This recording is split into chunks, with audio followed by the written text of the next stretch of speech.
জিম্বাবুয়ের বিপক্ষে ঘরের মাটিতে সিরিজ ড্র করে টেস্ট চ্যাম্পিয়নশিপের জন্য ভালো প্রস্তুতি নিতে চায় বাংলাদেশ। ব্যাটারদের নিয়ে দুশ্চিন্তা কাটছে না জাতীয় দলের ব্যাটারদের। তেমনি মমিনুল হক জিম্বাবুয়ে টেস্টে ভালো ফলাফলও করতে পারেনি।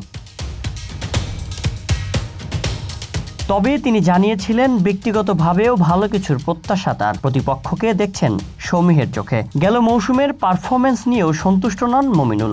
বাংলাদেশ 7 নম্বরে থেকে শেষ করেছে সাইকেল। এবার প্রত্যাশা র্যাঙ্কিংয়ে উন্নতিরও। ঠিক যেমন কথা তেমন কাজ। আজ সকালে মিরপুরের ইনডোরে হাজির মমিনুল হক। দীর্ঘক্ষণ ব্যাটিং অনুশীলন করার পর সতীর্থ মোহাম্মদ মিথুন এবং কোচ সোহেলের সাথে কথা বলেছেন নিজের ব্যাটিং নিয়ে। কিভাবে আরও ভালোভাবে নিজেকে ব্যাটিংয়ে মেলে ধরতে পারেন, কিভাবে ভালো ফলাফল পাবেন তা নিয়ে হয়তো কথাও হয়েছে তার।